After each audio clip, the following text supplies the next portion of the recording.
Imagine a castle. What do you see? Perhaps turrets scraping the clouds, sunlight gilding banners that flutter in the wind, a young princess leaning from a balcony with roses in her hair. The scene glimmers like the illustrations in children's books, warm, clean, and impossibly romantic. It is a vision we have inherited from storybooks and films, the happily ever after world of medieval royalty. But now, erase it, because that world never truly existed. The truth of a medieval princess's life, particularly between the years 1200 and 1400, was not one of golden gowns, leisurely walks in perfumed gardens, or carefree laughter drifting through candlelit halls. It was a life defined by duty, discomfort, and danger. It was not a crown placed gently on the head of a beloved daughter. It was a yoke strapped tightly to her shoulders, one she could never shrug off. So let us step into her chamber.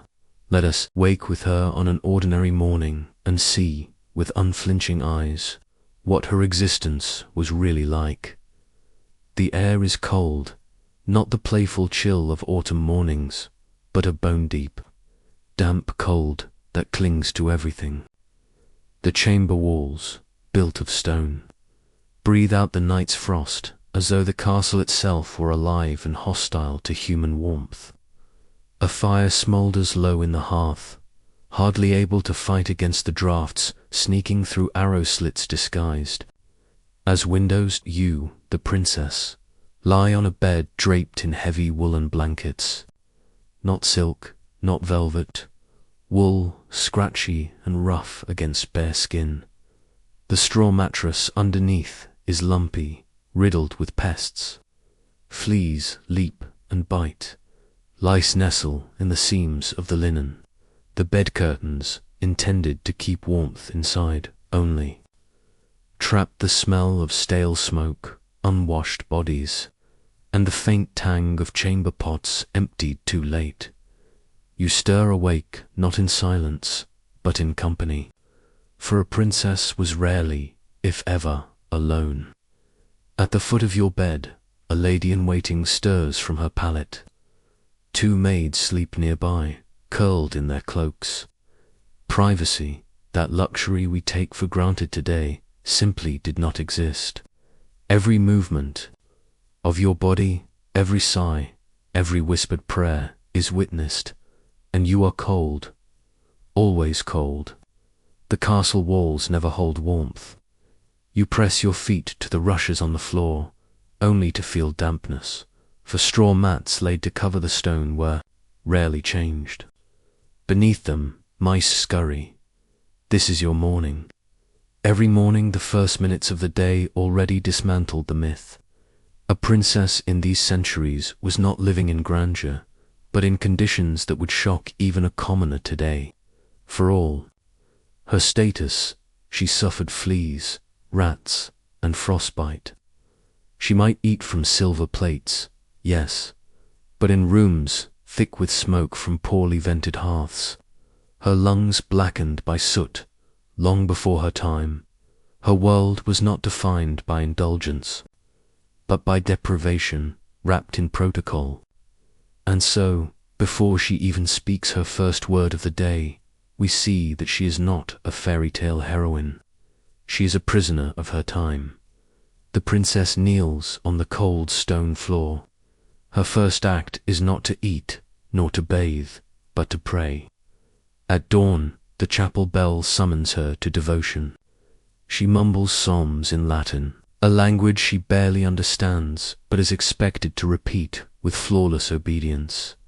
The priests and chaplains remind her daily that her body is not her own. It belongs first to God, then to her father, and one day to her husband. Even in childhood, she is told this with unwavering certainty. Her hair, tangled and greasy from infrequent washing, is combed by attendants. Bathing is rare, for water is considered dangerous, a carrier of illness. Instead, herbs and perfumes mask the odors of sweat and smoke. The stench of medieval life lingers no matter how carefully hidden. Her breakfast, a small loaf, of course. Bread, maybe a piece of salted fish, watered ale in place of clean water. All eaten under the gaze of others, for she never dines alone. Food is survival, not pleasure. By the time she is 10 years old, the princess already understands her purpose. She has seen her mother pregnant, exhausted, perhaps even buried. She has heard whispers of betrothals, sisters promised at 12, cousins married at 14, alliances sealed before the girls even bled their first moon. She knows that her life is not hers to shape. Her father, the king, views her as a piece in a larger game, a pawn to be moved, traded, or sacrificed to secure territory, treaties, or peace. It is a gilded cage, yes. She wears fine gowns, though often reused and patched.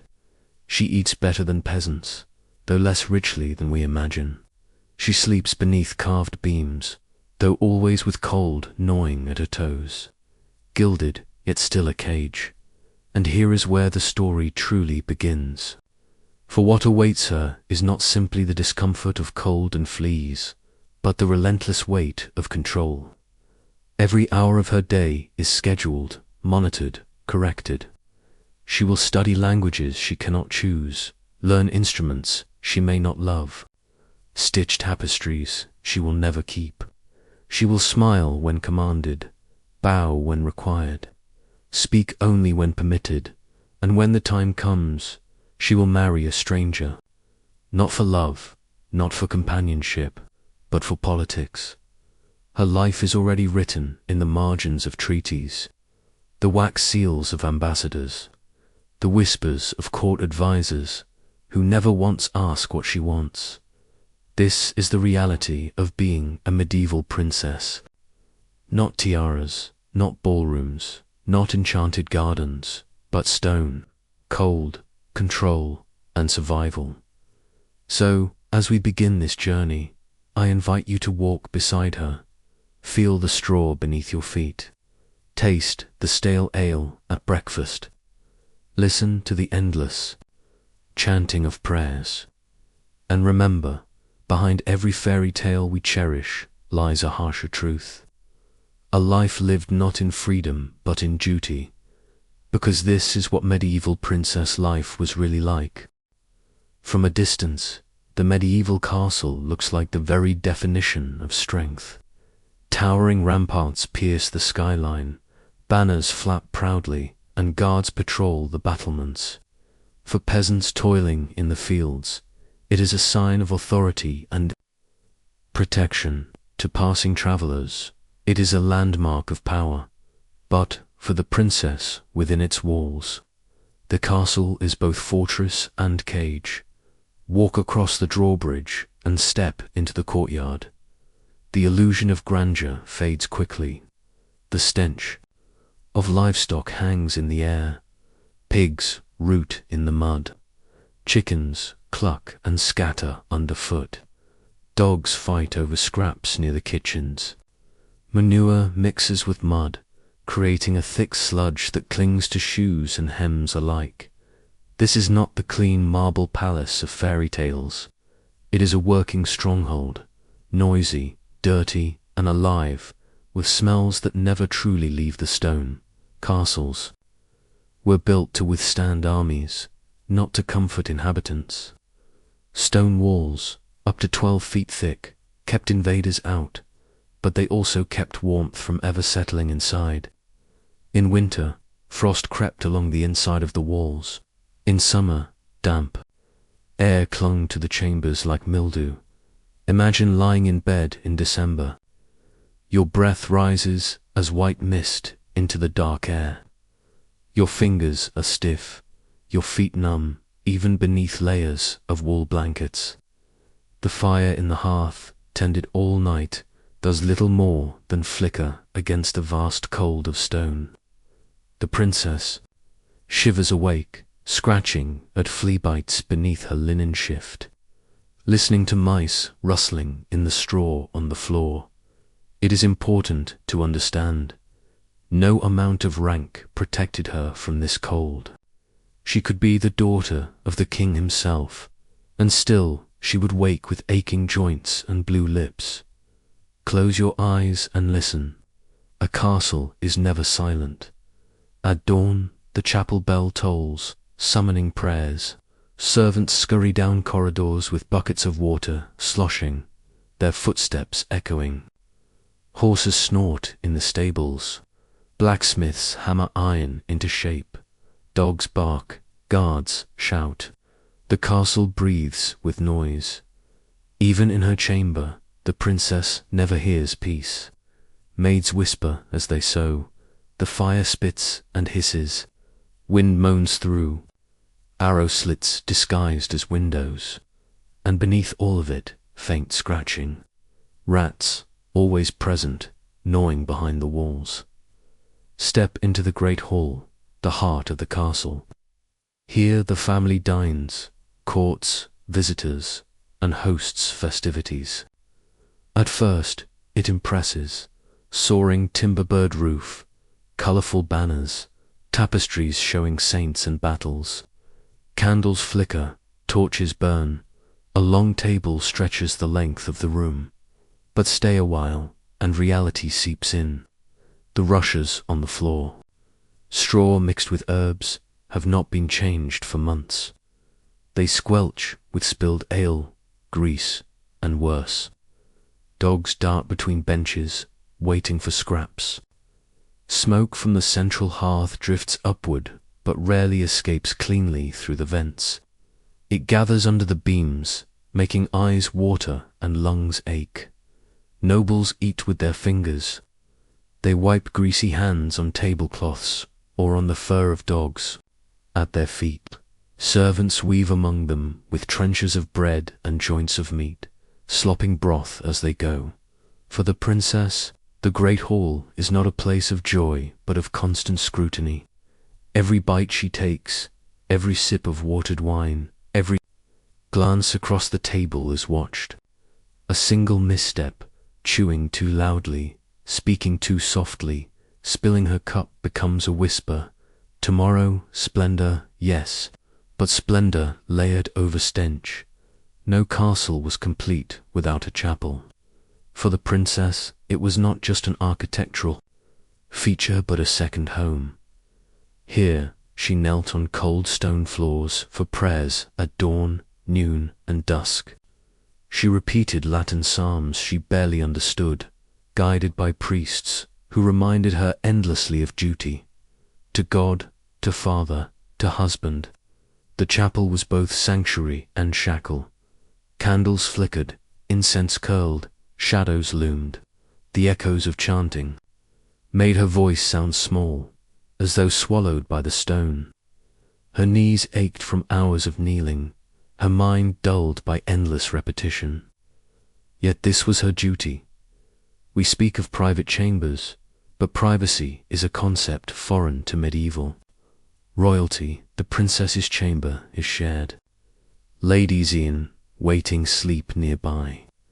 Maids come and go at all hours. Guards stand outside. Even her bed, draped with curtains, cannot shield her from constant eyes and ears. At night, she hears the soft breathing of others in the room. In the morning, her body is dressed by attendants. When she eats, others watch. When she writes letters, scribes sometimes copy them. Secrets are rare, silence rarer. Even tears must be controlled. A princess cannot sob in solitude. She can only dab discreetly at her eyes under the pretense of prayer. The kitchen is the beating, smoky heart of the castle. Fires roar day and night. Spits turn with entire oxen. Cauldrons boil with stews. Knives hack through bone. The smell carries through corridors, a mix of roasting meat, blood, and sweat. Servants shout over the din. Scullions scrub pots blackened with soot. Grease spatters and clings to walls, to clothing, even to hair. The princess does not work here, but she is never free from its reach. The food she eats is rich, yes, but also heavy, greasy, and spiced to mask the taste of meat stored too long. After every feast, she feels the queasy weight of too much fat. Little freshness, step outside into the courtyard. It is not a manicured paradise, but a working space. Blacksmith's hammer, stable boys shovel dung, soldiers drill with pikes. The air is fresher, yes, but also filled with shouts, neighs, and hammer blows. Gardens exist, but they are practical. Herbs for medicine, vegetables for kitchens, flowers for prayers. Rain turns the earth to mud, clinging to her hem. In spring, it smells of blossoms. In autumn, of rot dot. For the princess, gardens are a rare reprieve. Here, she may walk with her. Ladies, collect herbs for the still room, or whisper secrets more safely than in stone halls. But even here, she is observed. Her steps watched by guards. No act of description can be complete without mentioning the smallest, most relentless inhabitants. Vermin, fleas infest rushes on the floor. Lice crawl through hair and linens. Mice dart beneath benches. Rats chew grain sacks and bold-facedly skitter across dining tables at night. Even in royal chambers, fleas bite ankles until the skin welts red. It is not a question of whether the princess encounters vermin. It is how many, how often, and how badly she suffers their irritation. We know this not from imagination alone, but from records. In the accounts of noble households, orders to replace Russia's fowl with dog's urine appear frequently. Chronicles complain of lice in every bed. Even monarchs themselves lamented discomfort. Edward I of England ordered chimneys improved after choking on smoke. Isabella of France was said to keep her hair shorn to battle lice infestations. If queens and kings endured this, imagine their daughters. And yet, for all its discomfort, the castle is power. To peasants outside, it is unreachable majesty. To foreign envoys, it is a statement of strength. To the princess, it is a paradox. These walls are her cradle, her school, her refuge in siege. They are also her bars, keeping her enclosed until her father decides she is ready to be sent away in marriage. Every stone reminds her of her father's authority. Every corridor whispers of her lack of freedom. So, what was the castle environment? For a medieval princess, it was not a palace of luxury, but a fortress of survival. Cold, smoky, noisy, crawling with vermin, devoid of privacy, and yet majestic to those who could only view it from afar. The princess's world was carved from stone and shadow. It shaped her body with cold, her lungs with smoke, her patience with constant surveillance.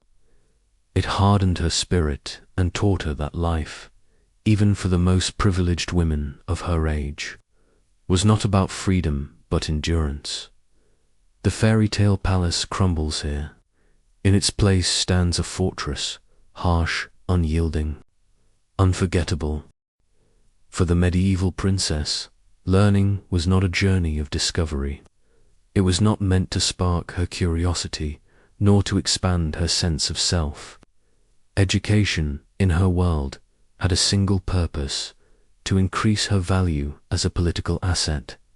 Every book she read, every hymn she memorized, every stitch she learned to make, all were tools to prepare her for marriage.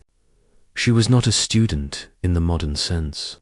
She was an investment, and like any investment, her training was controlled, scrutinized, and designed to serve the interests of others, her father, her future husband, and the realm that claimed her body as part of its political machinery. So let us walk through her education from dawn to dusk, from childhood to womanhood, and see how her mind and spirit were shaped. Sometimes broken by this unrelenting program, her day begins with prayer. Before lessons in music or language, before food even, she kneels in the chapel. The words of Latin psalms fall from her lips. They are memorized, not understood. Comprehension is not the goal. Obedience is. After prayer comes instruction. A governess or a chaplain begins her lessons. The subjects vary by age and kingdom, but they follow a familiar pattern. Languages: Latin for the church, French for diplomacy, sometimes English, Spanish, or Italian depending on alliances. She must recite conjugations, translate passages, repeat words until her tongue stumbles less. Music, the harp, the lute, the psaltery. Instruments are not for her enjoyment, but for displaying refinement before suitors. Needlework, hours bent.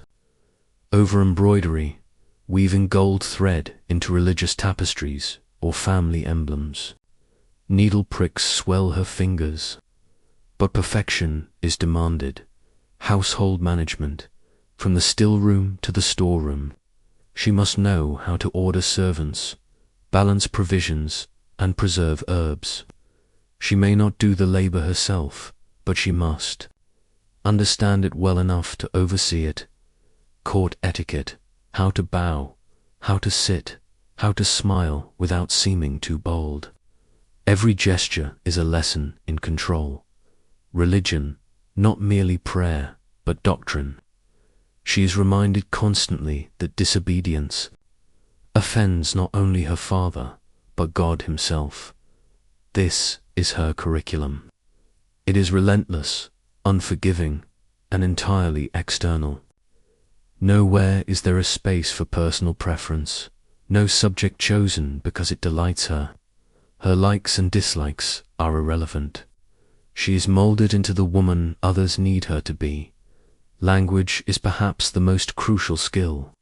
A princess is rarely expected to remain in her homeland.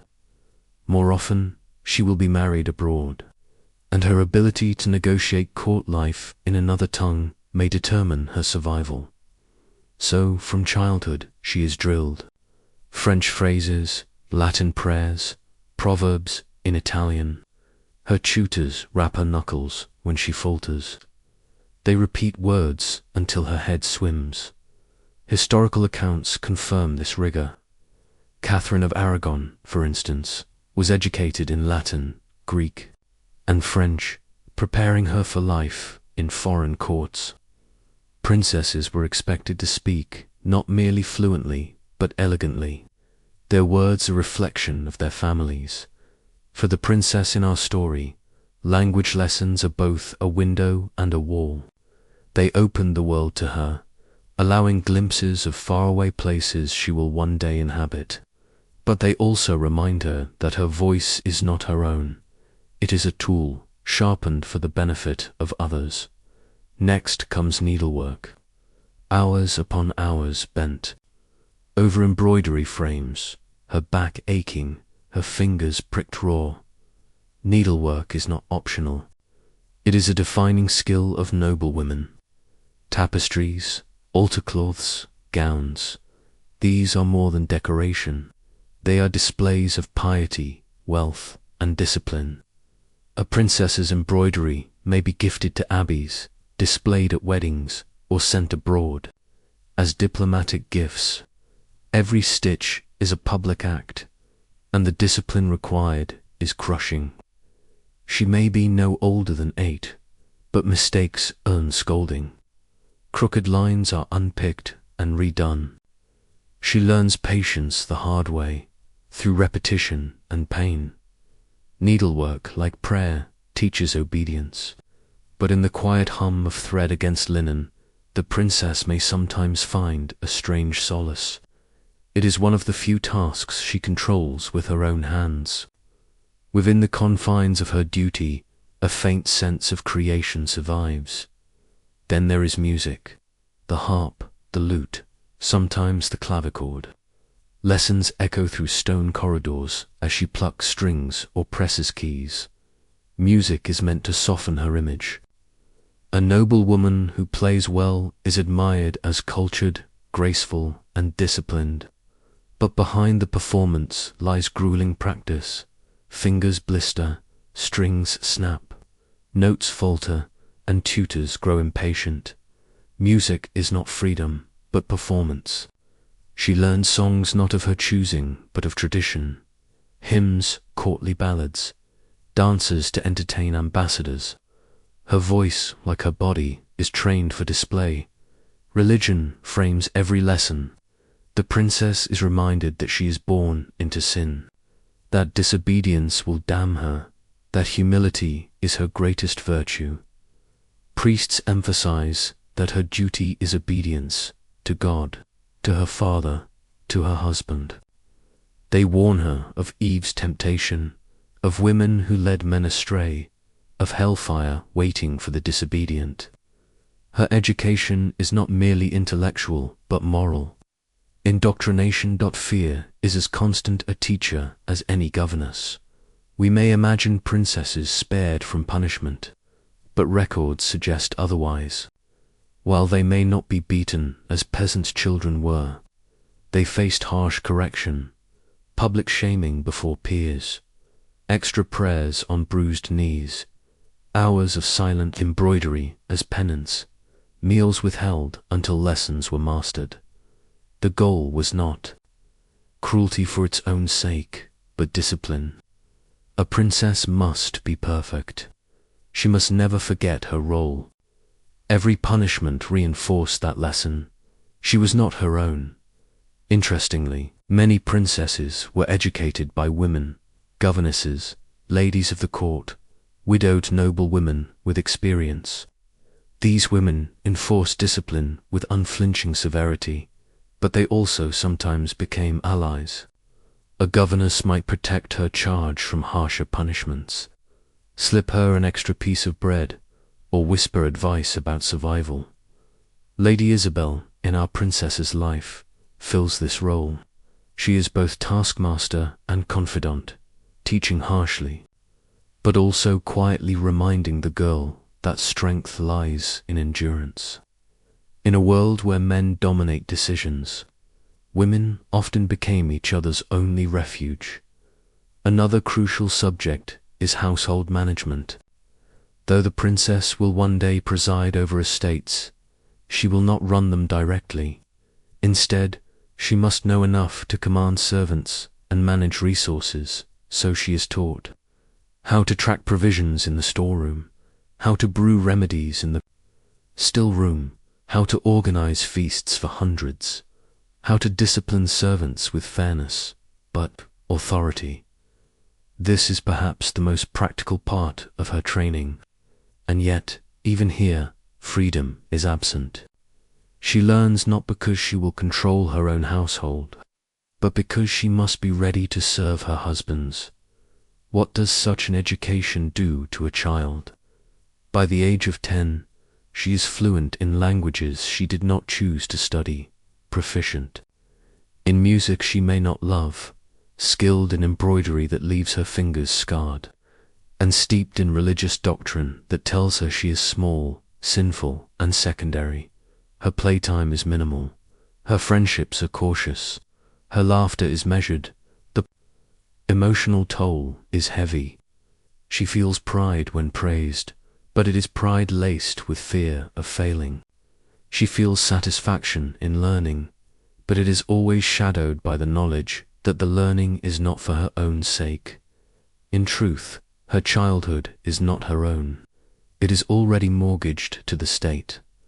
Consider Eleanor of Castile, who became Queen of England in the 13th century. As a girl, she was trained in Castilian customs, French language, and the management of estates. Her education was described as without rest or frivolity. Or Isabella of Valois, married to Richard II of England at age 7. Her tutors recorded her long hours of embroidery, French recitation, and prayers. She played little, for every hour was measured. These were not exceptions. They were the rule. So we see the truth. Education was not a key that opened doors for the princess. It was a cage, shaping her into the image required of her. Every lesson closed off alternatives, narrowing her identity until only one remained, that of dutiful daughter, obedient bride, fertile mother. And yet, within this cage, small sparks of individuality sometimes survived. A favorite hymn, a hidden sketch, a whispered joke with a governess. Tiny rebellions that kept her human. So, what was the education of a medieval princess? It was not the broad exploration of mind we value today. It was narrow, sharp, utilitarian. It polished her manners, refined her voice, hardened her patience, and subdued her spirit. It was preparation not for a career or independence, but for a transaction, marriage. She was a pupil, yes, but more than that, she was a product. And as the lessons ended each day, she was reminded that they were not ends in themselves. They were steps on a path already chosen for her, a path that would soon lead her away from childhood altogether. From the moment a princess is born, the whispers begin. Who will she marry? What alliance can she secure? Which kingdom might she bind to her father's throne with her body, her name, her womb? Her cradle is barely rocked before envoys speculate. Her future, her first teeth are not yet in, and already marriage negotiations are whispered in corridors. By the time she is 7 or 8, suitors are proposed, contracts drafted. Childhood is not a season of innocence. It is a waiting room for betrothal. For the princess, this shadow hangs heavy. While she recites Latin prayers and bends over embroidery, she knows, one day, she will be sent away, her fate sealed by men at a table, their ink and wax more powerful than her tears or wishes. Marriage in the medieval age was not about love. It was a transaction, pure and simple. Lands, titles, armies, and dowries moved with the bride. The princess was the parchment on which treaties were signed, the seal that authenticated alliances.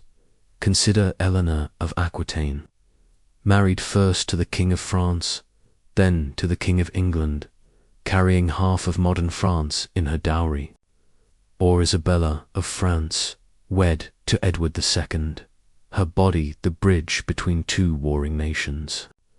These marriages were not unions of hearts, but contracts of steel and politics. The princess is told this from her youth. She must accept it, but understanding does not lessen the weight. To know that one's worth is measured not by character, but by utility, this is the heaviest lesson of all. When the time comes, a betrothal is announced. Perhaps she is 12, perhaps younger. She stands beside her father as envoys, present rings, letters, gifts. She is dressed in fine gowns, her hair braided with ribbons. She smiles on command, but her heart beats in fear, for she has never met the man to whom she is promised. He is often older, sometimes by decades. He may be kind, cruel, or indifferent. She does not know, and she cannot refuse. The betrothal is celebrated with feasts, prayers, blessings. Everyone smiles except the princess. She smiles because she must, not because she can. Sometimes the marriage occurs before she even meets her husband. A proxy wedding is arranged. A stand-in groom, often an ambassador, places a ring on her finger. In the eyes of the church, she is now married. In the eyes of her family, her duty is sealed. The true husband waits in another country. She will meet him only after traveling there, already bound, already a wife in name. Imagine the fear of such a moment. To vow, obedience and loyalty to a man you have never seen, to surrender your life to a name on parchment, to become a wife without ever feeling like one. Behind every marriage is a dowry. The princess does not control it, but she is its embodiment. Gold, land, jewels, or castles, her family sends them with her, a payment to secure her position. If she is mistreated, her dowry is rarely returned. She becomes not only a pawn, but also collateral. Her body is the coin. Her future is the bargain. On her wedding day, the princess is adorned in silks, jewels, and veils. To outsiders, she gleams like a fairy tale bride, but under the finery lies dread. Her gown weighs heavily, stiff with embroidery. Her crown presses against her temples. The church smells of incense and candle smoke. Priests chant, nobles watch, bells toll. The world sees spectacle. She feels suffocation. When the vows are spoken, her voice trembles, not from shyness, but from fear. For she knows this is not the beginning of freedom, but the end of it. After the wedding, or after the betrothal, comes departure. She leaves her homeland, often forever. The journey is long, grueling. By cart and by ship, she travels across mountains, rivers, seas. Her retinue carries trunks of gowns, tapestries, prayer books. She brings a small household of attendants, but no true comfort. The road is mud in rain, dust in summer. Inns are cold and crowded. Storms toss ships until she retches into buckets, praying for land. And all the while, the knowledge grows. She is leaving her family. She will likely never see her parents again. Letters will be rare, travel rarer still. She is not only changing households, but losing a world. At last, she arrives. The court of her new husband greets her with ceremony, but not warmth. Every eye is on her. They examine her dress, her speech, her bearing. They judge her fertility, her health, her manners. She feels like an animal paraded in a market. One misstep, a stumble on the stairs, a mistake in language will be whispered about for weeks. She must be perfect, even in exhaustion. Her husband, when she meets him, may be a stranger in every sense. Older, sterner, colder. Perhaps he greets her with courtesy, perhaps with indifference. Whatever his nature, she has no choice but to accept it. The wedding feast is over. The hall echoes with laughter, songs, and the scraping of trenchers. But eventually, the time comes for the ritual every princess dreads, the bedding ceremony. Guests may escort the couple to their chamber, cheering crudely. Curtains are drawn, candles snuffed.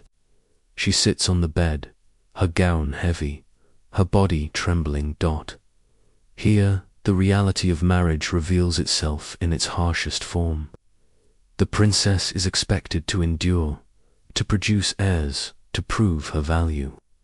Consent is irrelevant. Her body belongs not to her, but to her husband and to the dynastic future he represents. It is not romance. It is duty in its starkest, most intimate expression. Consider Isabella of Valois, married to Richard II of England at age 7. She was sent from France to England, a child bride in a foreign land. Though the marriage was not consummated, she lived in a strange court, isolated, and watched Margaret of Scotland wed to King Eric of Norway at 13. She left her homeland, crossing stormy seas, to live among strangers. Her youth swallowed by politics. These stories were not rare. They were the norm. What does such a system do to a young woman's spirit? It breeds fear, isolation, and resignation. The princess knows she has no voice. Her life is arranged, not lived. Her body is currency, her womb a vessel for alliances. Some rebel quietly, refusing small duties, sulking in chambers, writing secret letters. Others break under the weight, withdrawing into silence or piety. A few rare women, like Eleanor of Aquitaine or Margaret of Anjou, seize what agency they can, using marriage itself as a tool of influence. But such strength is rare and often punished. For most, marriage is not liberation but a chain. Legally and spiritually, marriage is a transfer. Before the vows, the princess belongs to her father. Afterward, she belongs to her husband. Her identity is subsumed. Her name may even change. Her household certainly does. It is a passage not into adulthood, but into ownership.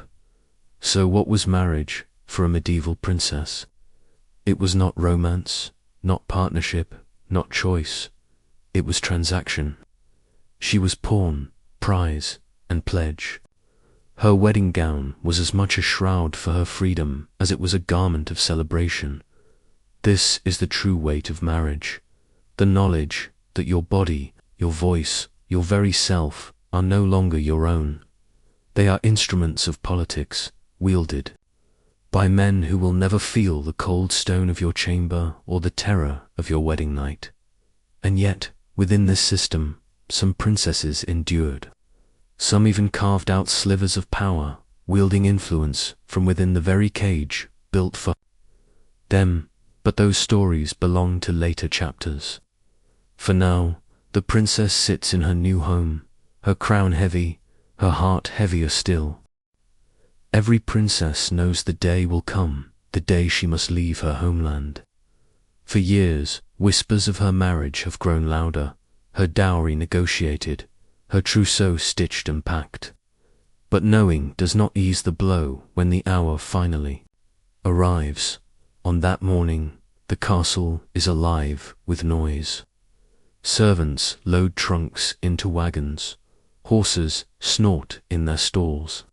Attendants hurry with last-minute bundles of linens, furs, and prayer books.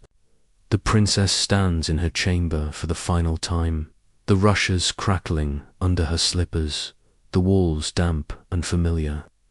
This was her prison, yes, but also her home. And now it is gone. Her father may embrace her, though often with more formality than warmth. Her mother, if alive, may whisper advice, obey, endure. Bear sons, younger siblings cry, perhaps, but she herself must not. Tears at departure are seen as weakness, dishonor. She must walk forward with dignity, though inside she feels her childhood tearing away like a cloak dropped behind her. She knows, even at 12 or 13, that she may never return. Letters travel slowly, visits rarer still. She is leaving not just her family, but her language, her customs, the graves of her ancestors. She steps onto the road, and her old life ends. Her journey is not solitary. She travels with an entire household, attendants, guards, cooks, chaplains, governesses. The road is alive with creaking carts, neighing horses, clanking armor. Flags flutter in the wind, bearing her family's coat of arms, a reminder that she is not simply a girl on the road, but a living treaty in motion. The procession is long.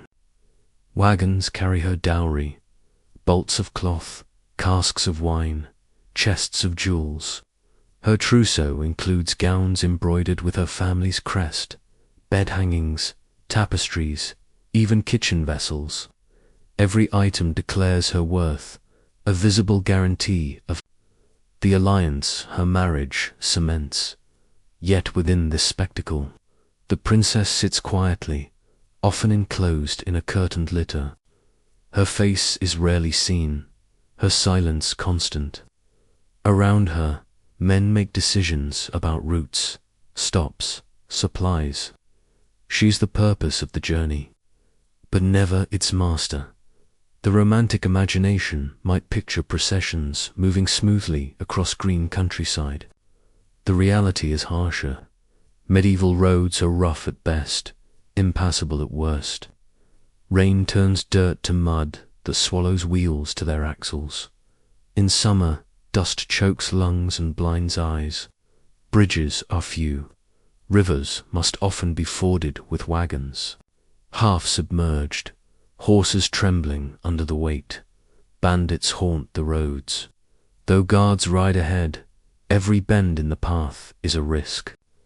The princess may not see the skirmishes, but she hears them whispered, an ambush driven off, a scout wounded, valuables hidden quickly under cloaks, and there is discomfort at every mile. Her litter jolts over stones, making her stomach churn. Fleas bite within its cushions. The air grows staler with every hour. At inns, the straw on the floors is filthy, the air thick with smoke and sweat. For her, the journey is not only long, but humiliating. Her royal status cannot shield her from the grime of travel. For many princesses, the most dreaded part is the sea voyage. To marry across borders often means crossing waters, the Channel, the North Sea, the Mediterranean. Picture it. A wooden ship creaking at anchor, sails stiff in the wind. The princess, cloaked in furs, walks the gangplank, her ladies clutching. Rosaries, priests bless the vessel with holy water, but blessings do not still the waves. Once at sea, the world lurches, the ship pitches and groans. Waves slam against its sides, salt spray soaking clothes, hair, lips. The princess grows pale, her stomach rebelling. Seasickness strikes quickly and cruelly. She clutches her bedding, moaning, while servants struggle to comfort her. Food spoils. Water barrels grow foul. Chamber pots spill with every roll of the deck. Storms turn fear into terror. Wind howls, ropes snap, men shout over thunder. The vessel shudders, threatening to break. The princess, raised in stone castles, now feels utterly powerless, tossed on waters that care nothing for crowns. Historical accounts confirm the ordeal. When Margaret Tudor sailed to Scotland in 1503, storms nearly sank her fleet. Catherine of Aragon endured months at sea before reaching England, seasick and terrified. For every princess, the ocean was not passage, but ordeal. At last, land appears. Bells ring, horns sound, crowds gather. The princess steps ashore, pale, unsteady, her body aching from days or weeks of travel. Trumpets announce her arrival, banners wave, and yet she feels utterly foreign. The people speak a language that strains her ears. Their fashions differ. Their prayers sound strange, even if familiar in form. The air smells of unfamiliar herbs. The bread tastes of unfamiliar grain. She is greeted with ceremony gifts, speeches, parades, but beneath it all lies judgment. Every eye studies her. Is she beautiful? Is she healthy enough to bear sons? Does she speak their tongue with grace? Is she pious, humble, obedient? She is scrutinized as though she were a rare horse or jewel. Her worth assessed not by her heart but by her utility. From the moment she enters her husband's court, the princess is tested. At banquets, she must eat without error, using the correct gestures, smiling at the correct moments. At prayers, she must kneel with humility, recite psalms without faltering. At entertainments, she must laugh gracefully. Though exhaustion weighs her down with her new husband, she must be both submissive and appealing, attentive yet not overbold.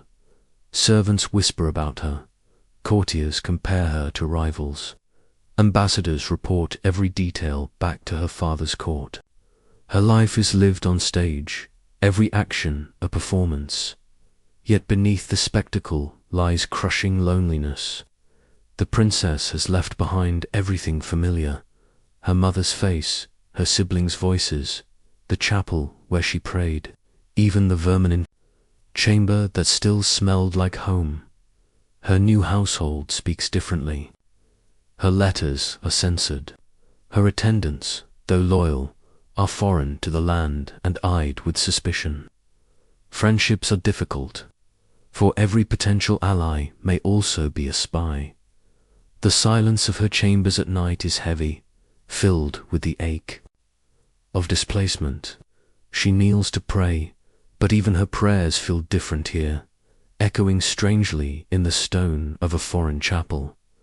The journey abroad is more than physical. It is symbolic. It is the severing of her past and the beginning of her role as political pawn, wife, and soon mother. It is a rite of passage, not chosen but endured. It is the final proof that her life is not her own. And yet, within this ordeal, she also glimpses strength.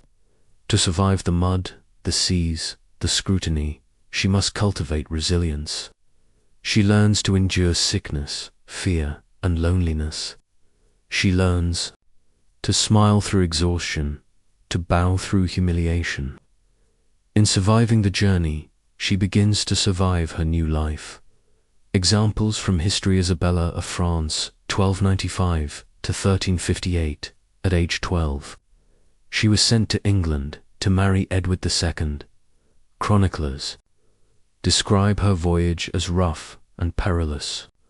On arrival, she faced immediate scrutiny from Edward's court. Her youth and foreign manners mocked.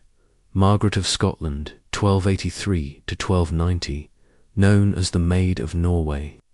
She died at just 7 years old on the journey to claim the Scottish throne, illustrating the deadly risks of travel.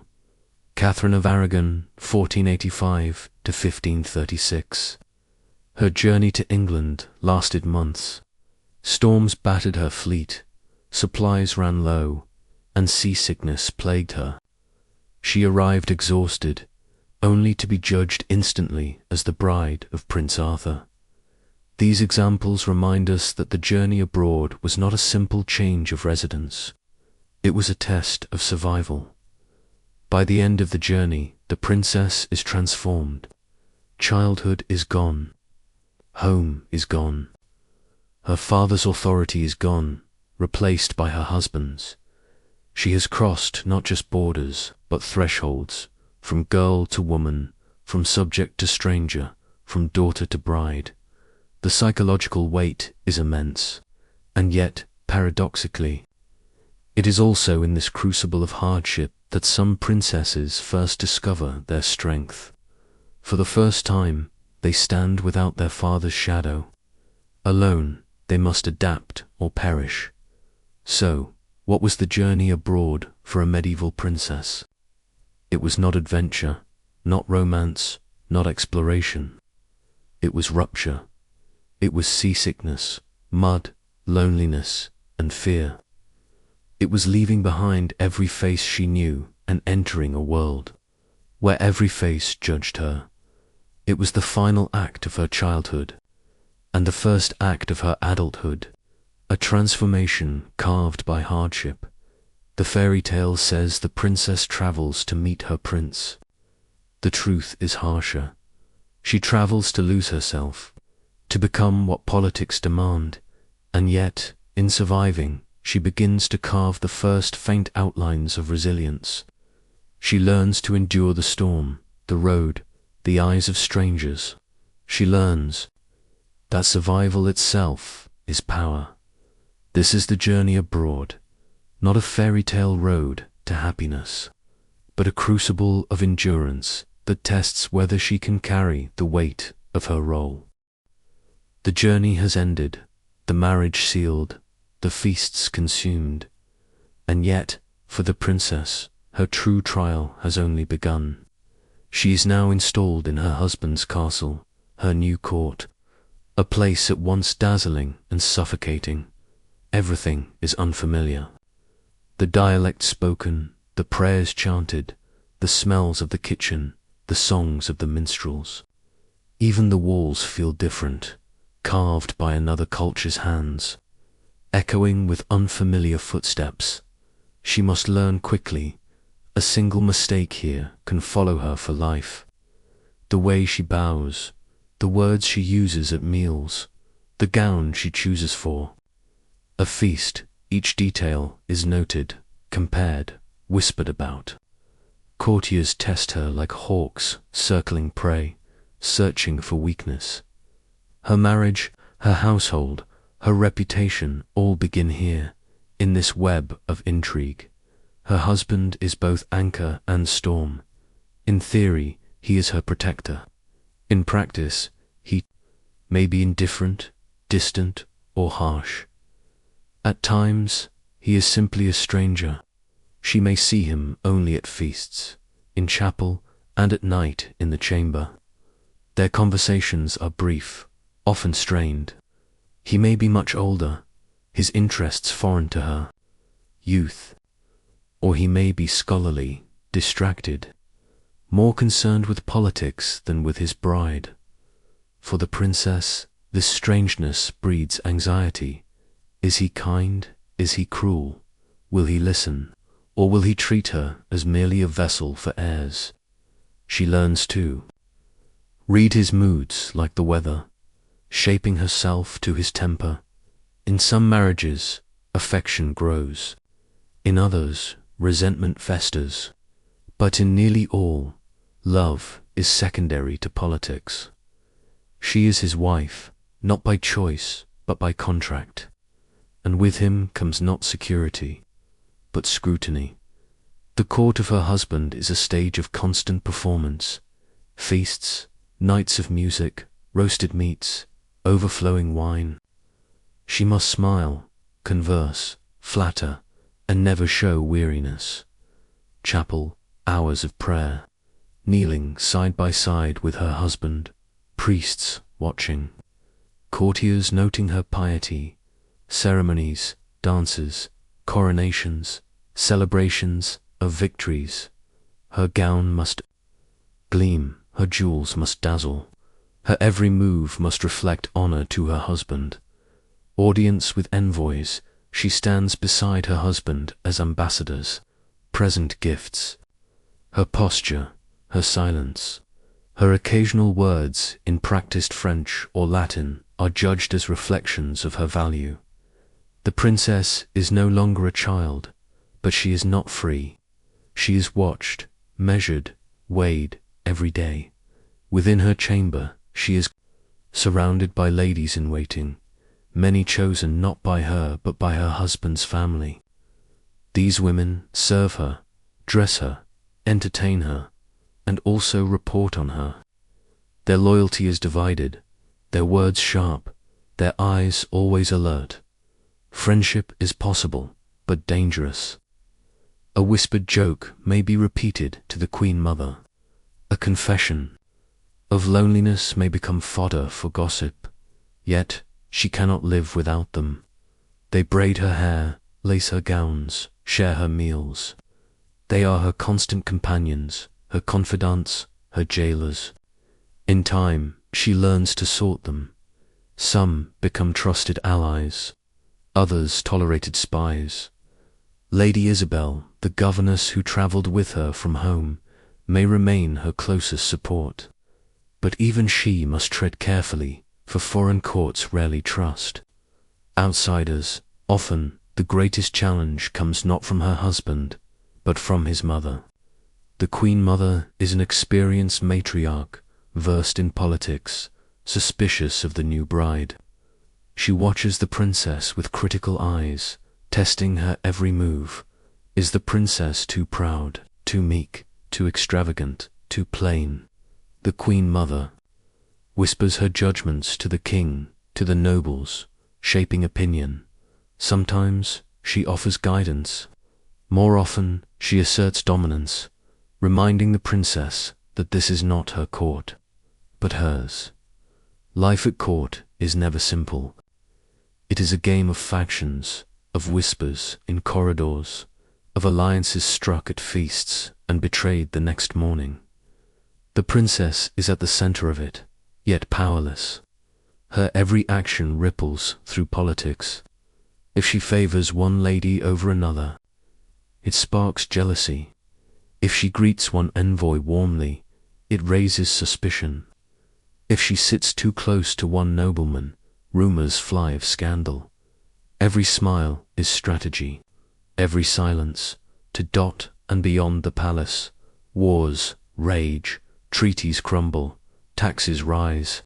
Her marriage is supposed to secure peace, but peace is fragile. She becomes a symbol praised if the realm prospers, blamed if it falters. Piety is her shield, and her burden. She must attend mass daily, kneel at every procession, donate to monasteries, and sponsor chapels. If she falters, whispers of sin arise. If she excels, she is praised as a model wife and queen. Religion offers her little comfort. It is less about faith than about display. Yet, within the quiet of the chapel, she sometimes finds moments of peace, alone before the altar, candles flickering. She whispers prayers, not for alliances or heirs, but for herself. At the heart of her married life lies the expectation of children. More specifically, sons. Every month without pregnancy is noted, every miscarriage whispered, every daughter born considered disappointment. Her worth is judged not by her wit, her kindness, her piety, but by her womb. Childbirth looms like a spectre. She has seen women die in labor, heard screams from chambers turned into tombs. She knows that each attempt at motherhood is a gamble with death, yet she cannot refuse. Producing heirs is her duty, the very reason for her existence in this marriage. She learns to steel herself, to pray, to endure. The court is alive with intrigue. Nobles test her with flattering words, probing for secrets. Foreign envoys seek her sympathy, hoping to influence her husband. Even servants carry tales from her chambers. A misplaced word can become a rumor of treason. A glance at the wrong man can spark accusations of adultery. For a princess, scandal is never far away. She learns to guard her tongue, to weigh her gestures, to smile without revealing thought. It is exhausting but necessary, and yet within this suffocating web, she sometimes finds space for herself. In the still room, she learns to mix herbs, remedies, and perfumes, skills both practical and private. With her husband, if he is scholarly, she may share books, ideas, even genuine companionship among her ladies. She may find one or two who become true confidants, women who understand her burdens. These moments are small, but they are hers. In them, she discovers slivers of agency, not freedom, but fragments of it. Examples from History. Helena of Aquitaine, 1122 to 1204, as Queen of both France and England. She wielded real political power, but only by navigating endless intrigue. Her marriages were battlegrounds of diplomacy and domestic conflict. Margaret of Anjou, 1430 to 1482, married to Henry VI of England. She became a political force during the Wars of the Roses, leading armies. Yet she was vilified as foreign, ambitious, dangerous. Isabella of France, 1295 to 1358, married to Edward II of England. She endured neglect and hostility, eventually rebelling against her husband and seizing power. Each of these women demonstrates the knife's edge on which princesses lived, potential for influence, always shadowed by danger. What does this life do to the princess's spirit? It teaches her to mistrust, to guard, to perform. Genuine laughter becomes rare, genuine friendships rarer. She learns to play a role so constant that she forgets where performance ends and self begins. Loneliness lingers, even in crowded halls. Fear gnaws, even in times of peace. The weight of expectation never lifts, and yet she endures, because endurance is survival. So, what was married life for a medieval princess? It was not a life of romance, nor of leisure. It was a stage of constant performance, a cage of courtly intrigue, a battlefield where words cut deeper than swords. Her husband may be stranger or ally, her ladies may be friends or spies. Her womb may bless or betray her. She lived in splendor, yes, but splendor shadowed by fear, and within it all she searched for small acts of selfhood, a whispered prayer, a hidden letter, a secret alliance. Tiny rebellions that reminded her she was not only pawn, but person. This is married life for a medieval princess, a role scripted by politics, performed under scrutiny, endured with resilience. Marriage for a medieval princess is never complete without children, more specifically without sons. From the moment she crosses her husband's threshold, whispers begin. When will she conceive? When will she provide an heir? Her meals are watched, her belly observed, her complexion scrutinized for signs of pregnancy. Every month without childbearing draws mutters of failure. Her worth as a wife, a queen, even as a woman, rests on her womb. She may be witty, pious, graceful. None of it matters if she cannot bear a son. This expectation presses on her shoulders like a crown of iron. Often she conceives young. Many princesses are wed at 12 or 13, and pregnancies follow. Swiftly, her body, still unready, endures the strain. Nausea plagues her mornings, faintness strikes in chapel. Her dresses are let out as her belly swells. Attendants hover, offering broths and herbs, yet fear lingers. Miscarriages are common, stillbirths frequent, and every loss is not just grief, but disgrace. If she miscarries, rumors blame her, too sinful, too weak, too careless. Rarely is the truth spoken, that the knowledge of medicine is poor, that conditions are harsh, that death shadows all childbirth in this age. When the time comes, the princess enters confinement. Her chamber is darkened, tapestries hung over windows, candles lit, air grows heavy with incense and herbs meant to drive away evil spirits. Priests bless the room. Midwives prepare cloths, basins, knives. The princess lies in bed, sweat beading. Her forehead, labor begins with pain that claws through her body. Hours stretch into days. She moans, screams, prays. Attendants wipe her brow, whisper encouragement. A midwife kneels between her legs, hands ready. An Italian physician stands nearby, summoned at great expense, clutching instruments of iron that glint ominously in candlelight. The room fills with heat, with the metallic tang of blood, with the low hum of prayers. Every contraction feels like death drawing nearer. Childbirth in the medieval world is not a passage into motherhood. It is a gamble with death. 1 in 3 women die giving birth. Fevers follow even successful deliveries, carrying mothers away within days. The princess knows this. She has seen her mother, her aunts, her cousins buried young. She knows her own. Survival is uncertain, yet she has no choice but to endure. For hours, perhaps days, she hovers between life and death. She hears priests chanting last rites in the next room.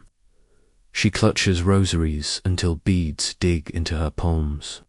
She screams until her voice cracks, and all the while, courtiers wait outside.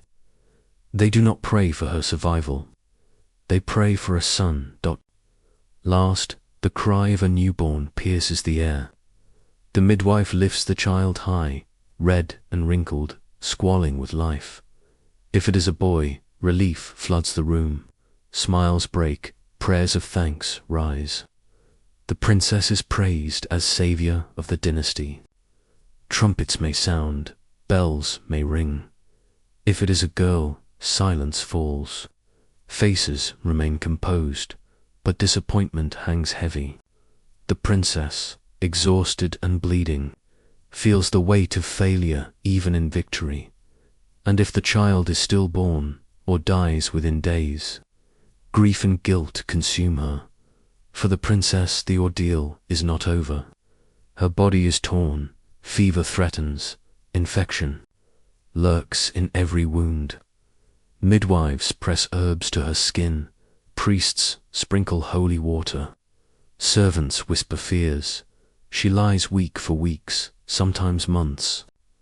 Some never rise again, their beds becoming their coffins. If she survives, she is praised but not spared. Soon whispers begin again. When will she bear the next? Childbirth is not once, but many times. Year after year, the princess conceives, labors, births. Some children live, others die. Miscarriages, stillbirths, infant deaths, all common, all agonizing. Her body becomes battlefield, scarred and weary. Yet her duty remains. To stop bearing children is to risk replacement. To fail is to invite annulment or exile. She is caught in a cycle without escape. Pregnancy, birth, recovery, pressure, pregnancy again. Yet, within this ordeal, she sometimes finds allies, her midwives. Women skilled by experience, if not by science, comfort her with whispers and touch. Lady Isabel, her governess turned companion, sits by her side, holding her hand, wiping her brow. These women, bound by shared suffering, become her true family, and sometimes her husband surprises her. If he is scholarly, he may sit nearby, reading psalms aloud, or clasp her hand during labor. If he is kind, he may rejoice not only in sons, but in daughters too. Such tenderness is rare, but not impossible. These small acts of compassion give her strength. Every birth is more than personal, it is political. A son strengthens her position, secures succession, elevates her status. A daughter may be useful for alliances, but seldom grants her more power. A death in childbirth removes her from the chessboard entirely, often replaced by another bride. Her womb is battlefield, her children the treaties. She is both soldier and casualty. Examples from history: Jane Seymour, 1508 to 1537, Queen of England, died 12 days after giving birth to Edward VI. Her death was mourned, but her success in bearing a son overshadowed her tragedy. Isabella of Valois, 1389 to 1409, married to Richard II at age 7. She later remarried, enduring multiple pregnancies before dying at 20. Catherine of Aragon, 1485 to 1536, endured years of miscarriages and stillbirths. Only one child, Mary, survived. Her failure to produce a son led to annulment, exile, and the English Reformation. These women remind us that childbirth was not private joy but public trial.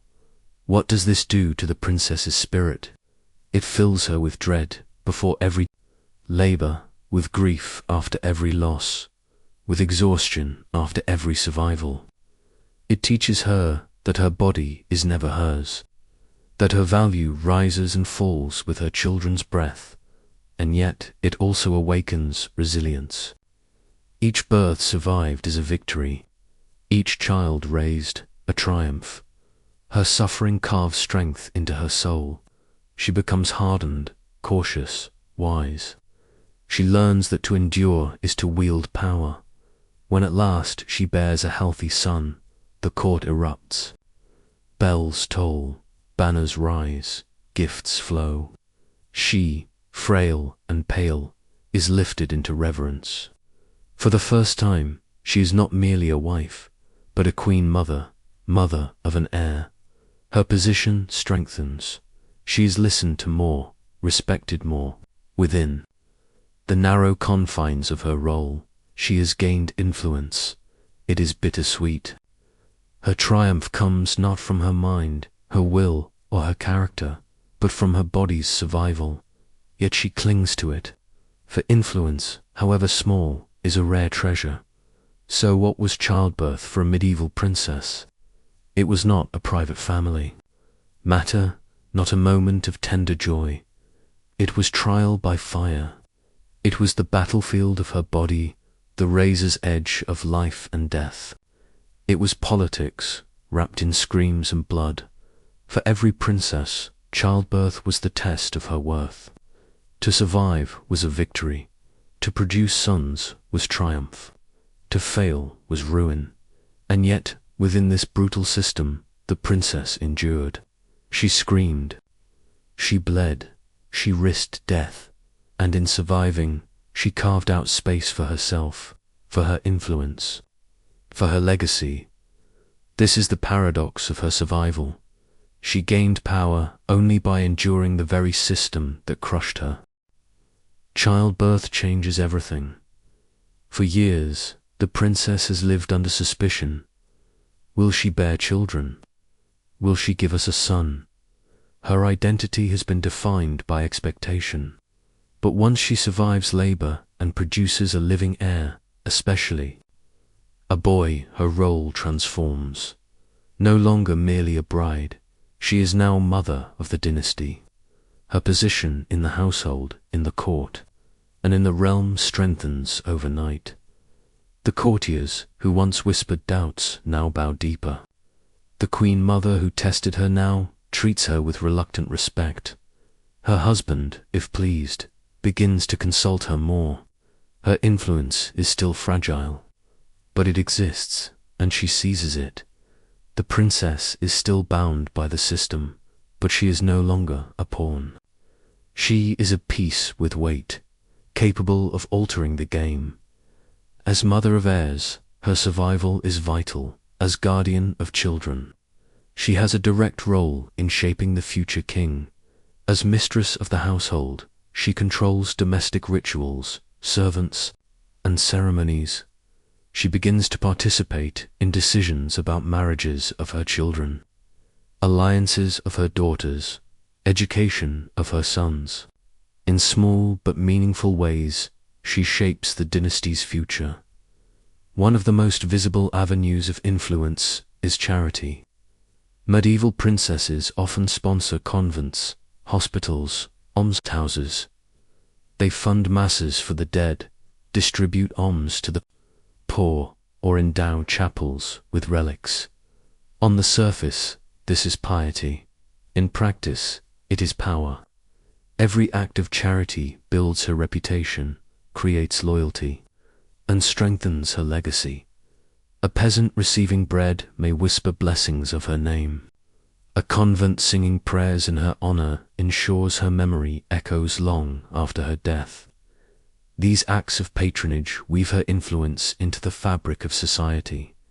Some princesses, especially those married to scholarly husbands, find space for intellectual influence. She may collect manuscripts, sponsor scribes, or establish libraries. She may encourage translations of works into the vernacular.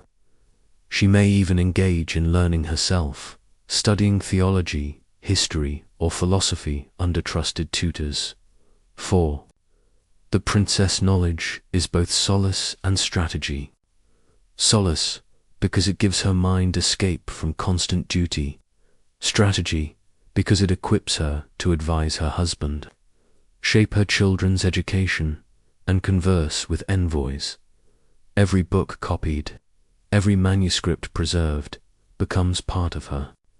Hidden power within her household, the princess controls etiquette. She sets fashions by her dress, determines ceremonies by her presence, establishes hierarchies among her ladies. A smile from her can elevate a family's fortunes. A cold glance can ruin them. Courtiers know this, and they court her favor. Thus, even without direct political power, she becomes a force of influence. She is the invisible hand guiding alliances, rivalries, and ambitions within the court. Marriage may have begun as a contract, but over years, familiarity grows. The princess learns her husband's temper, his fears, his hopes. She learns when to speak and when to remain silent, when to persuade and when to yield. In private, her words matter. She may whisper counsel in bed, at meals, during prayer. Kings are often surrounded by flatterers and ambitious nobles. A wife's voice, if trusted, can be the only honest one. History shows us examples. Eleanor of Aquitaine advised both Louis VII and Henry II, her words shaping wars and treaties. Margaret of Anjou influenced Henry VI, becoming leader during his bouts of illness. Isabella of France eventually orchestrated rebellion against Edward II. Not every princess reached such heights, but many quietly steered decisions behind the throne. Her greatest influence comes through her children. She oversees the nursery, ensuring her sons are raised in proper faith and discipline. She chooses tutors, shaping the education of future kings. She arranges marriages, binding her daughters to powerful houses. Her touch extends into the next generation. Through her children, her voice echoes into the future. And as long as she remains mother of heirs, her survival is a political necessity. This gives her leverage. Few dare to slight the woman who bore the king's children, with status secured. The princess can carve out moments of true agency. She may negotiate with nobles, offering her favor in exchange for loyalty. She may serve as regent when her husband is absent in war. Overseeing justice and treasury, she may sponsor artists, shaping the culture of her court. She may intervene in disputes, softening her husband's harsher decisions. These acts, though often invisible in chronicles, ripple outward. They remind us that influence is not always loud, but steady. Blanche of Castile, 1188 to 1252, mother of Louis IX of France. She ruled as regent, exercising direct authority with wisdom and severity. Margaret of Anjou, 1430 to 1482, became de facto ruler during Henry VI's madness, leading armies in the Wars of the Roses. Eleanor of Aquitaine, 1122 to 1204, beyond marriage, she became one of the most powerful women of the Middle Ages, mothering 10 children who shaped Europe. These women show that a princess, once mother, could rise beyond pawn to play a dot. Yet her power is always fragile. If her husband dies, her influence may vanish, her dower lands stripped, her children taken. If she fails to produce heirs, her status crumbles. If she is accused of adultery, real or fabricated, her reputation collapses. Her influence exists only within narrow margins. One misstep, one stroke of bad fortune, can undo years of endurance. This fragility keeps her cautious. Every smile is calculated, every word weighed, every alliance tested. How does she feel, living with influence but without freedom? Pride, perhaps, at shaping her children, her court, her charities. Satisfaction in being respected after years of suspicion. Relief in knowing she has secured her position. But also fear, Always fear. Fear of losing her children to illness. Fear of falling from grace if her husband grows cold. Fear of gossip, of slander, of the endless churn of court politics. Her life is not peace, but balance, a tightrope walk over chaos. So, what was status and influence for a medieval princess? It was not sovereignty, not autonomy. It was fragile, conditional, dependent on her womb, her husband, her children. And yet, within those confines, she carved power. Through charity, she touched the poor. Through books, she shaped culture. Through her husband, she guided politics. Through her children, she influenced the future. Her influence was narrow, but it was real. It was the flame she protected in the storm, flickering but unextinguished. And in that flame, we see resilience. We see survival. We see the truth. Even in a gilded cage, a princess could stretch her wings, if only a little. A medieval princess lived within contradictions. On the surface, she was powerless, her marriage arranged, her body controlled, her children demanded, her life directed by men. Yet, within those very chains, she found ways to act. Her agency was not the kind we celebrate today: bold independence, open resistance, sweeping reforms. Instead, it was quieter, subtler, and often invisible to chroniclers. But it was real. It was the power of survival, of influence, carved out in whispers and small acts. This paradox defines her life: outward obedience, inward strategy.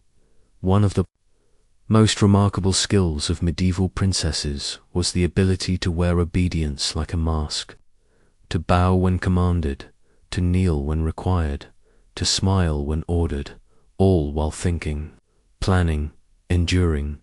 Obedience became performance. She learned that appearing compliant kept suspicion at bay. Behind lowered eyes, her mind worked. Behind folded hands, her will persisted. Her world demanded submission, but within submission, she concealed resilience. Consider the still room, where herbs were dried, medicines brewed, perfumes mixed. On the surface, this was women's work, insignificant compared to politics. But here, the princess discovered agency. She learned which herbs soothed fevers, which oils calmed nerves, which poultices eased childbirth. She applied them to her ladies, her children, sometimes even to her husband. Knowledge was power, and in this small chamber she possessed it.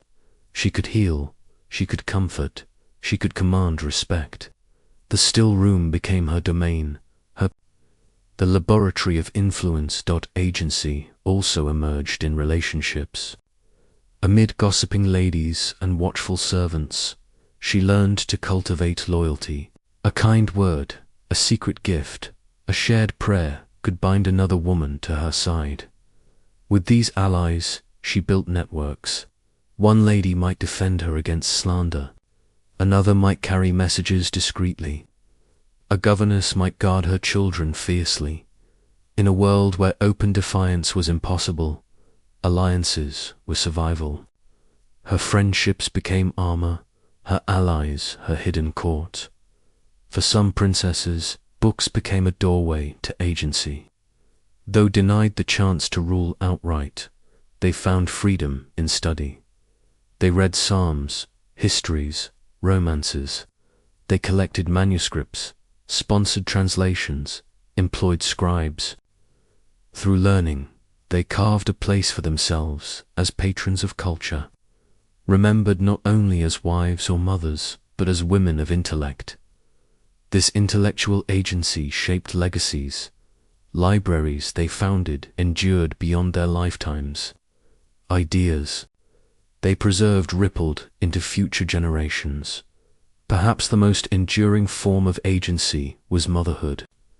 A princess might have little voice in her own life, but she could shape the lives of her children. She chose their tutors, whispered values into their ears, shielded them from hostile factions. A boy raised by a strong mother carried her lessons to the throne. A daughter taught resilience, carried it into her own marriage, through her children.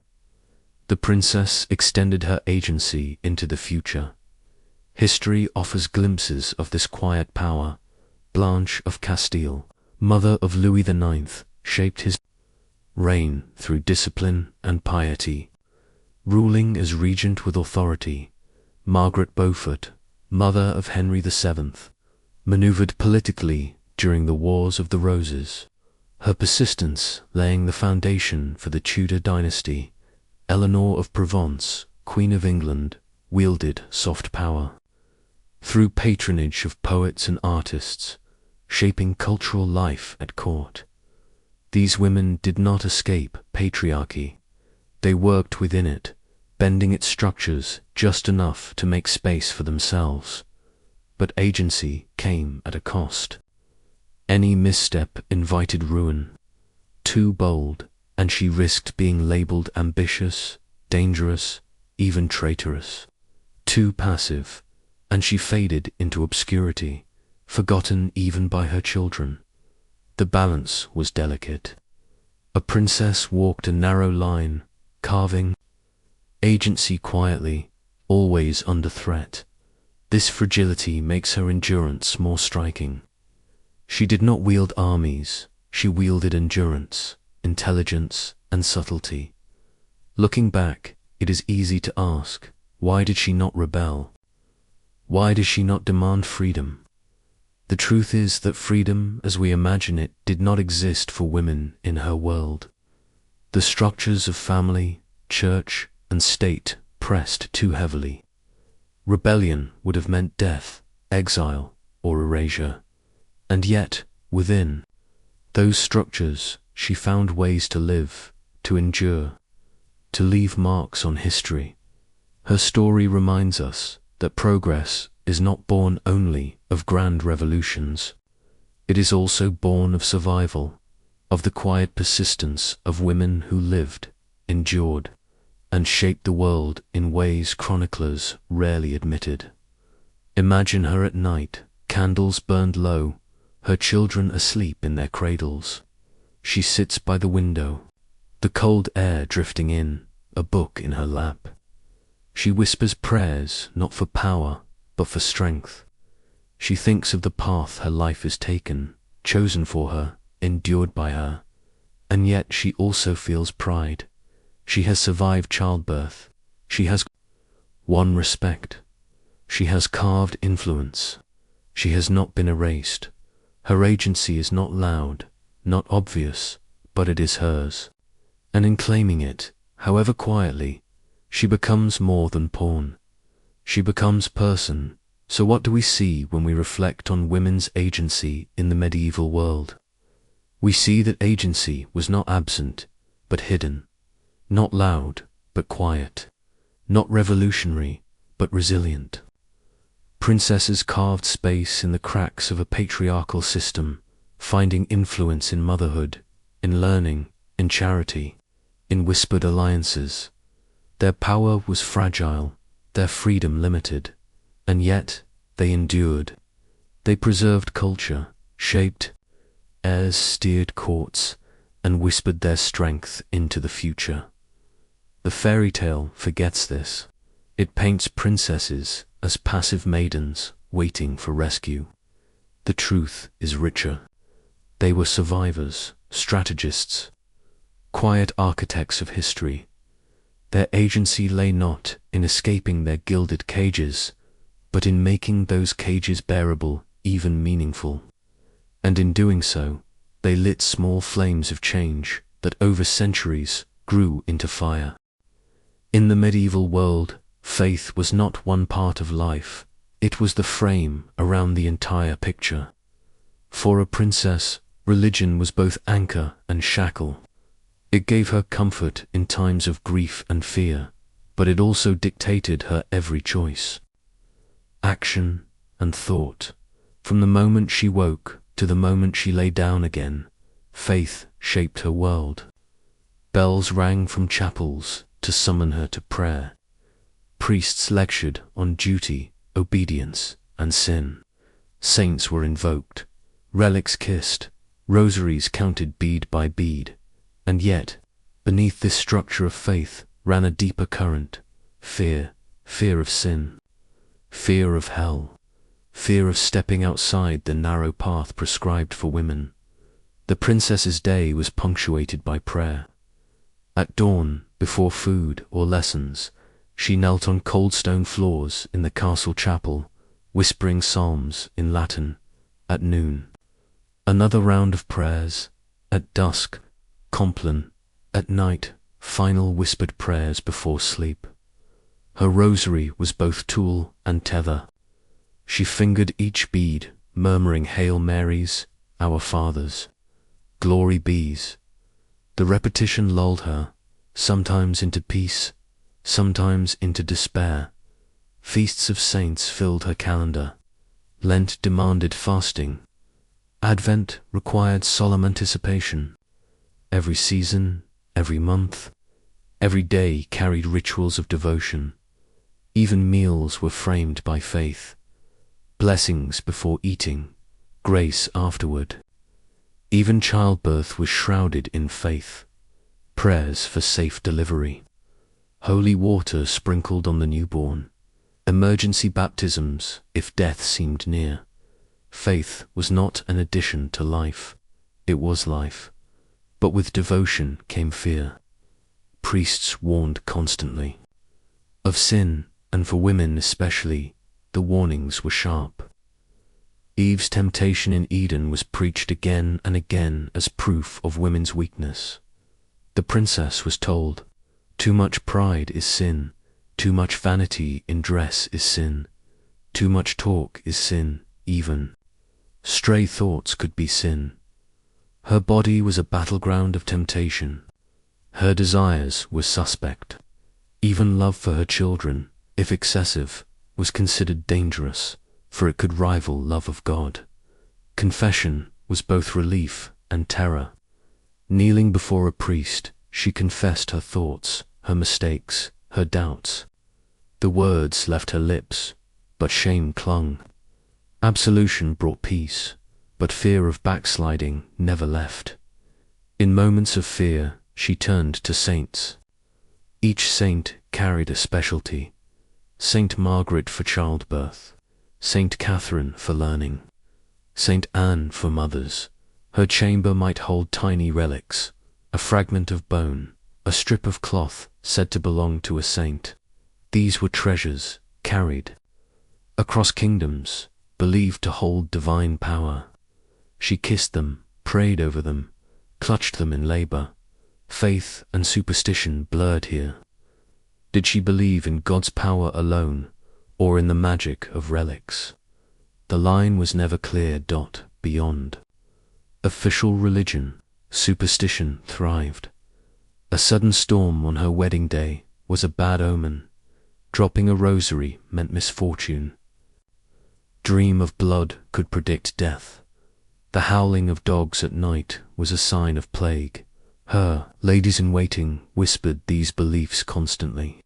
They braided charms into her hair, tied protective ribbons to her gown, burned herbs to ward off evil spirits. She half believed, but in a world where science was weak and death was near, superstition gave a sense of control. Every princess had a confessor, a priest assigned to guide her soul.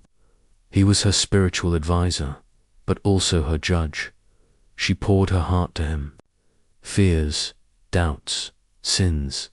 In theory, he comforted her. In practice, he often reminded her of duty. If she complained of loneliness, he urged prayer. If she confessed resentment of her husband, he commanded obedience. If she dreamed of freedom, he warned her of hell. The confessor was meant to protect her soul. But sometimes, he also reinforced her chains. Religion offered comfort, yes, but it also functioned as control. Her father invoked God's will to arrange her marriage. Her husband invoked God's authority to demand her obedience. Priests invoked God's judgment to silence her doubts. If she resisted, she was warned of damnation. If she submitted, she was praised as pious. Faith became the language of obedience. And yet, for all its chains, faith also gave her strength. In nights of fear, she whispered psalms until sleep came. In childbirth, she clutched relics and begged saints for mercy. In loneliness, she lit candles before the Virgin Mary, imagining a mother who understood her burdens. Faith gave her the courage to endure. It gave meaning to suffering, framing it as part of God's plan. It promised reward beyond this life, a heaven where her chains would finally break.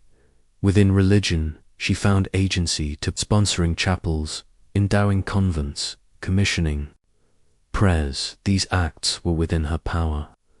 By aligning herself with the Church, she carved a space of influence. Bishops respected her patronage. Monks prayed in her name. In time, she might even be remembered as a holy woman, her piety shaping her legacy. Some princesses became saints after death, not because they escaped the system, but because they endured it with faith. Elizabeth of Hungary, 1207 to 1231, renowned for charity and devotion. She became a saint after her death, remembered less as a pawn of politics than as a model of holiness. Blanche of Castile, 1188 to 1252, deeply pious. She combined faith with governance, ruling France as regent while fostering religious institutions. Margaret of Scotland, 1045 to 1093. Her devout practices and charitable works led to canonization, her piety outlasting the memory of her struggles. These women show how faith could be both a prison and a path to legacy, but always, beneath devotion and charity, fear remained. Fear of sin, fear of judgment, fear of the flames of hell, painted vividly in chapel frescoes. The princess lived in the shadow of damnation. A single mistake, a sinful thought, a careless word might condemn her soul forever. This fear shaped her obedience more powerfully than any king or law. So, her world was layered.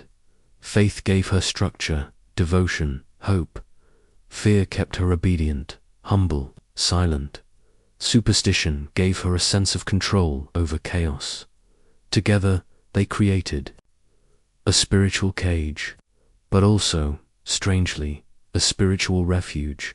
So, what was faith for a medieval princess? It was not simply belief, but atmosphere.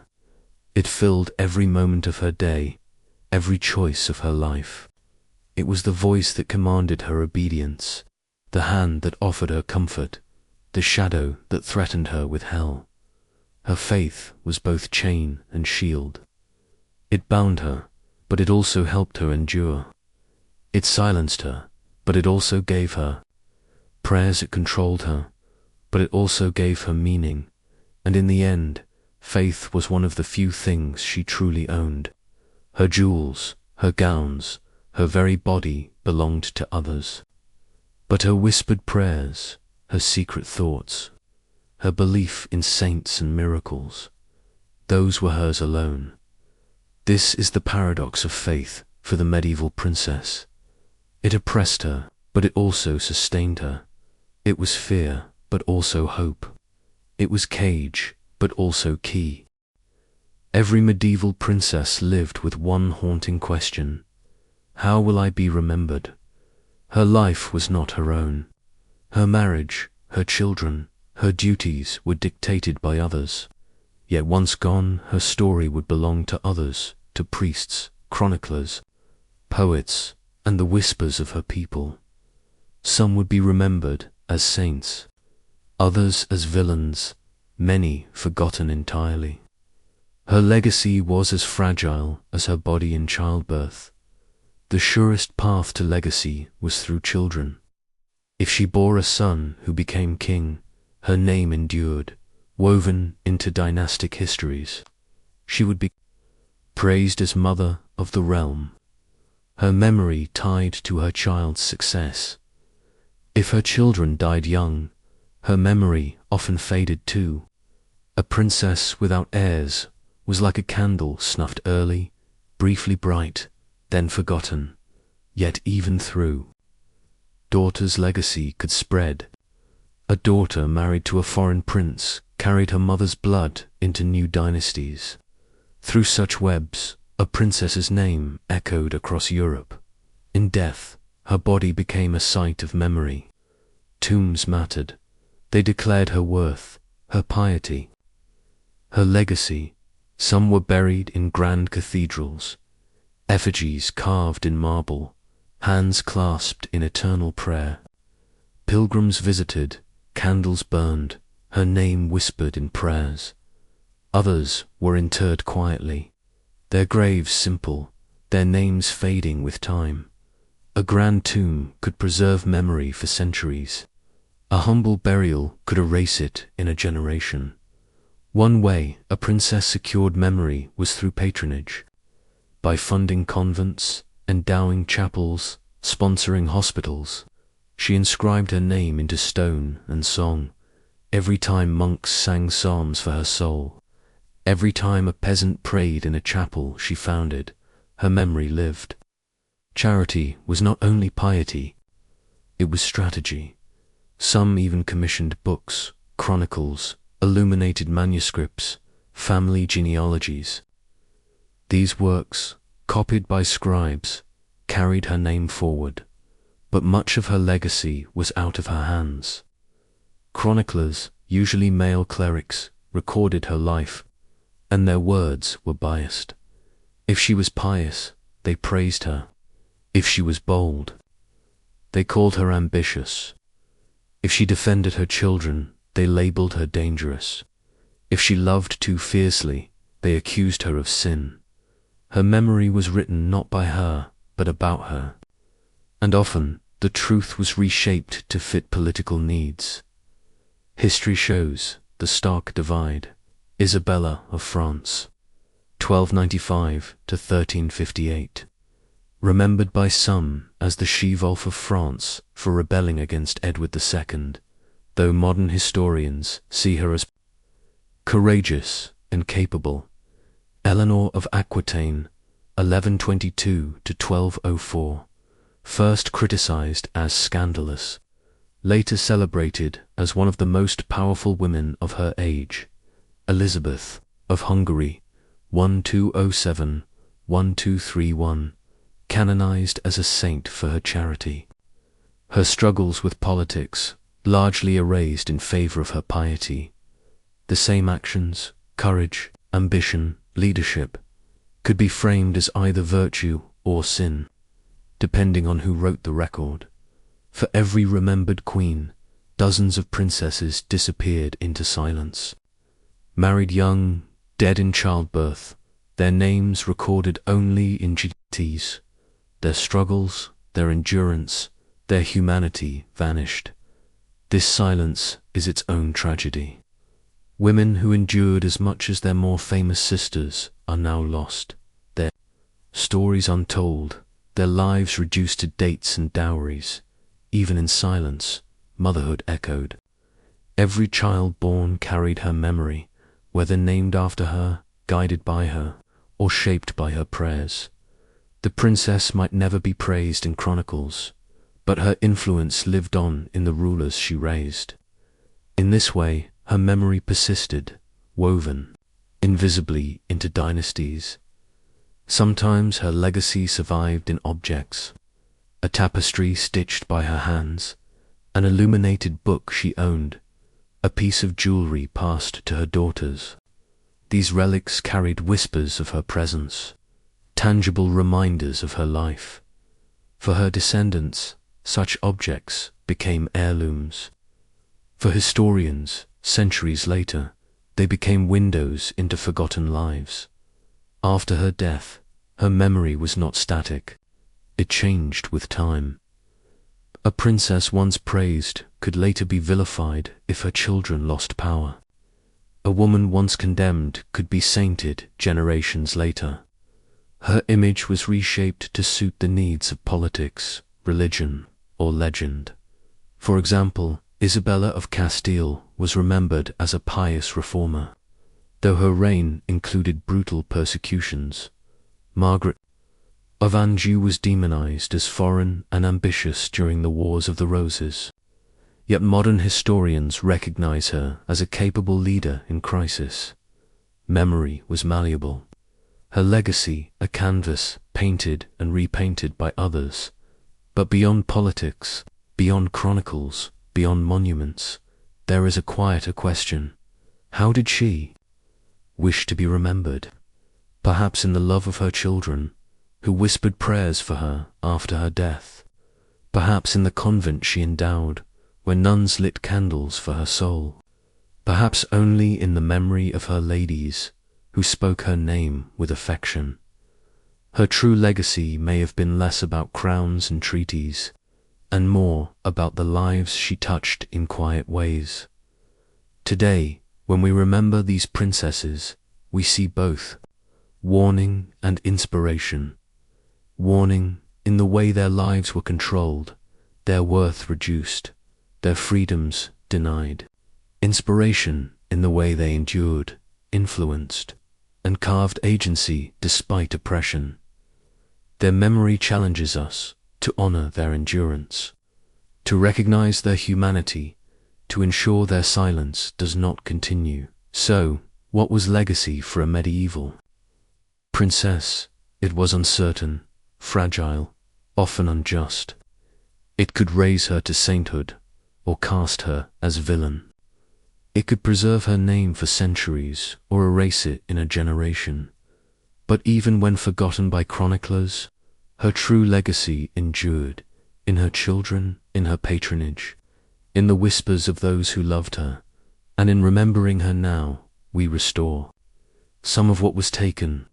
We see her not only as pawn, but as person, not only as vessel, but as voice.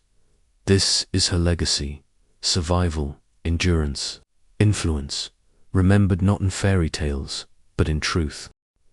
The story we have walked together is not one of fairy tales. It is not glass slippers, golden crowns, or happily ever afters. It is the story of a young woman born into duty, shaped by discipline, traded in marriage, tested by childbirth, bound by faith, and remembered in ways she could not control. Her castle was a fortress, but also a prison. Her education was rigorous, but designed for obedience. Her marriage was alliance, not choice. Her journey abroad was rupture, not adventure. Her court was dazzling, but suffocating. Her childbirth was triumph, but also terror.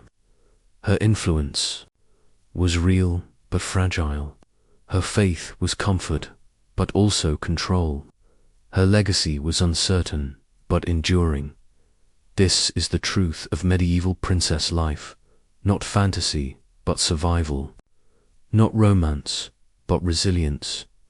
The metaphor of the gilded cage fits perfectly. The princess's life glittered from afar. Two peasants outside the castle walls. Her gowns, jewels, and ceremonies seemed divine. To us today, her titles and marriages appear glamorous, but inside she was caged. The bars of her cage were made of stone walls. Arranged marriages, constant surveillance, endless duty. The gilding was her gowns, her feasts, her crown. From the outside, the gold shone. From the inside, it was still confinement. And yet, even in cages, birds sing. The princess found ways to live, to endure, to influence. She carved meaning from suffering, power from obedience, legacy from survival. What stands out most across her story is resilience. She endured cold, filth, vermin in her castle. She endured strict lessons, punishments, endless correction. She endured a marriage chosen. For her, a husband who may have been stranger or tyrant. She endured seasickness, loneliness, scrutiny in foreign lands. She endured childbirth, screaming, bleeding, praying for survival. She endured gossip, court intrigue, betrayal. She endured faith twisted into chains. And still she lived. Still she prayed. Still she raised children, built chapels, stitched tapestries, sponsored books, shaped futures. Her power was not in overthrowing the system, but in surviving it, in finding agency where none was offered, in making endurance itself an act of quiet defiance. But we cannot soften the fear. It was constant fear of sin, fear of her father's anger, fear of her husband's coldness, fear of failing to bear sons, fear of childbirth, fear of scandal, fear of hell. This fear shaped her every choice. It silenced her voice, bent her body, pressed her spirit, and yet it did not erase her. Fear surrounded her, but it did not consume her. In surviving fear, she discovered courage. For centuries, the voices of these women were silenced.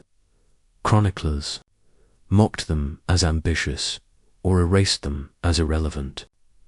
Histories praised their husbands, fathers, sons, while reducing them to wombs, dowries, or scandals. This silence is itself part of their legacy. Their stories were stolen, reshaped, forgotten, but silence is not absence. Their lives left marks. In children who ruled, in chapels they founded, in manuscripts they preserved, in whispers of nuns, servants, and peasants who remembered them with affection today. By piecing together records, objects, and echoes, we give them back a voice. What can we learn from these women, so far removed from us in time? Comfort is not the same as freedom. A princess lived in castles, wore jewels, dined on silver, but her lack of choice made her life harsher than many peasants. Freedom is worth more than gold.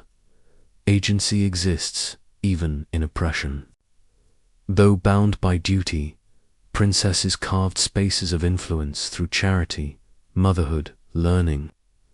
They remind us that power takes many forms. Memory is fragile. Their stories warn us that women's contributions are easily erased.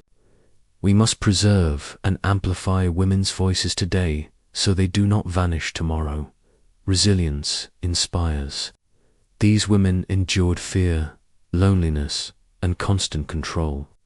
Their survival is testament to human endurance and to the quiet strength that shapes history even without open rebellion. Picture her one last time. The princess sits in her chamber. The rushes crackle underfoot. The fire smolders weakly, the air heavy with incense. Outside, courtiers whisper, nobles plot, servants bustle. But for a moment, she is alone. On the table before her, a single candle burns. She watches its flame, fragile, flickering, but steady. That flame is her life. Threatened by draughts of duty, gusts of fear, winds of politics, but unextinguished, it burns for her children. It burns for her faith. It burns for herself. And, centuries later, it still burns in the stories we tell, in the memory we restore. The fairy tales gave us princesses of beauty, romance, and rescue. History gives us women of endurance, resilience, and quiet power. Their gilded cages could not erase their humanity. Their fear could not erase their strength. Their silence could not erase their legacy. They endured, they influenced, they remembered, and now, so do we.